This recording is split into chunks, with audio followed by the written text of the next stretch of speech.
Bonsoir. Oh, tu es déjà là? Tu arrives juste à temps pour que nous continuions ensemble le prochain chapitre de Zadig. Chapitre 7, les disputes et les audiences.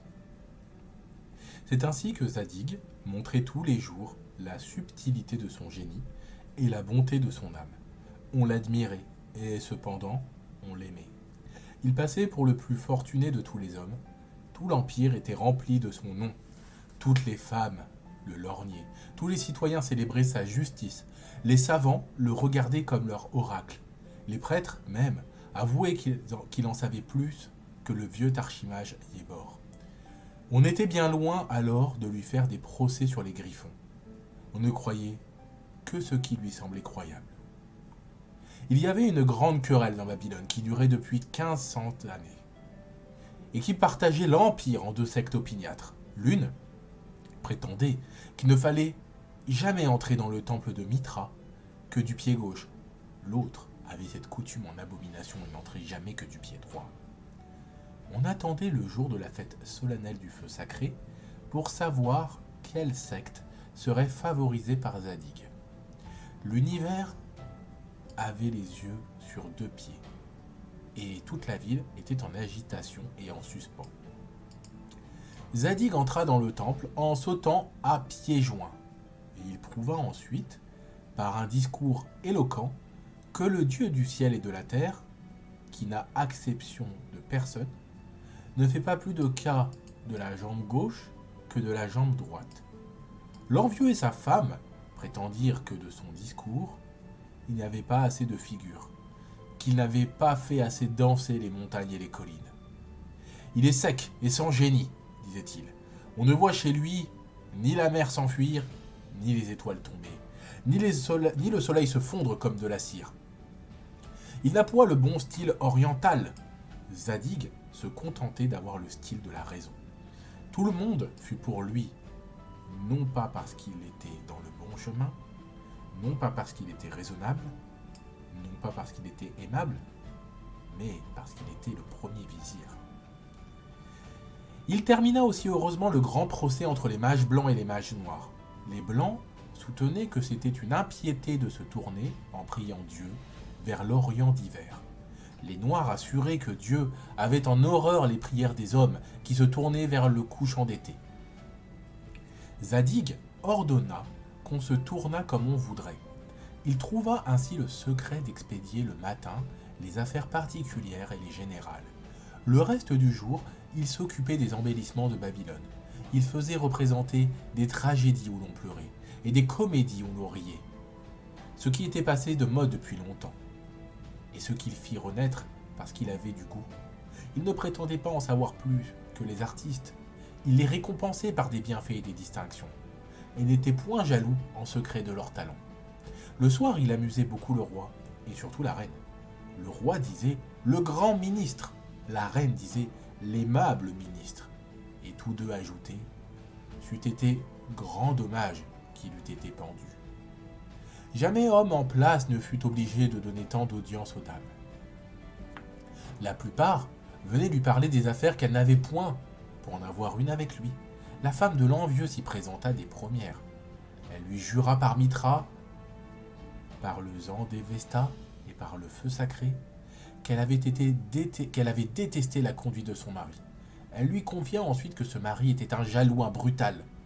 Elle lui fit entendre que les dieux le punissaient, en lui refusant les précieux effets de ce feu sacré par lequel seul l'homme est semblable aux immortels. Elle finit par laisser tomber sa jarretière. Zadig la ramassa avec sa politesse ordinaire, mais il ne la rattacha point au genou de la dame.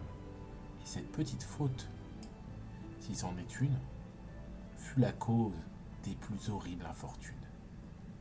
Zadig n'y pensa pas, et la femme de l'envieux y pensa beaucoup. D'autres dames se présentaient tous les jours.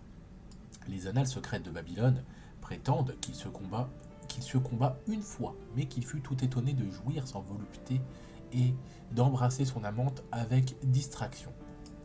Celle à qui il donna, sans presque s'en apercevoir, des marques de sa protection, était une femme de chambre de la reine Astarté. Cette tendre babylonienne, se disait à elle, même pour se consoler, il faut que cet homme-là ait prodigieusement d'affaires dans la tête, puisqu'il y songe encore même en faisant l'amour. Il échappa à Zadig, dans les instants où plusieurs personnes ne disent mot, et où d'autres ne prononcent que des paroles sacrées, de s'écrier tout d'un coup la reine. La Babylonienne crut qu'enfin il était revenu à lui dans un bon moment, et qui lui disait ma reine. Mais Zadig, toujours très distrait, prononça le nom d'Astarté. La dame, qui dans ces heureuses circonstances interprétait tout à son avantage, s'imagina que cela voulait dire d'être plus belle que la reine Astarté. Elle sortit du sérail de Zadig avec de très beaux présents. Elle alla conter son aventure à l'envieuse, qui était son amie intime. Celle-ci fut cruellement piquée de la préférence. Il n'a pas daigné seulement, dit-elle, me rattacher cette jarretière que voici, et dont je ne veux plus me servir, oh oh oh, dit la fortunée à l'envieuse. Vous portez les mêmes jarretières que la reine? Vous les prenez donc chez la même faiseuse? L'envieuse rêva profondément, ne répondit rien. Et alla consulter son mari l'envieux. Cependant, Zadig s'apercevait qu'il avait toujours des distractions quand il donnait des audiences, et quand il jugeait. Il ne savait à quoi les attribuer. C'était là sa seule peine.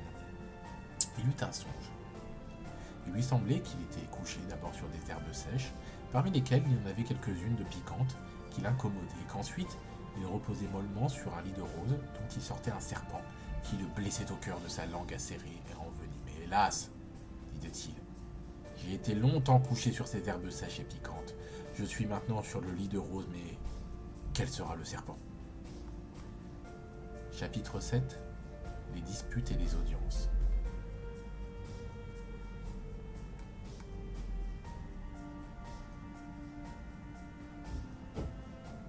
C'est ainsi qu'on va arrêter cette session de lecture pour aujourd'hui.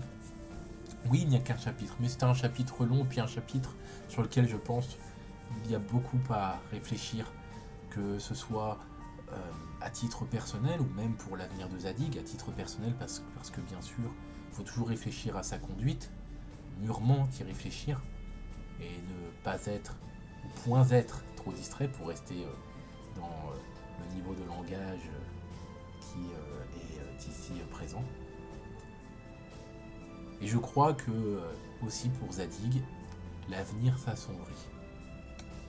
Mais ne t'en fais pas, ce n'est pas encore la fin du livre. À très bientôt pour la suite.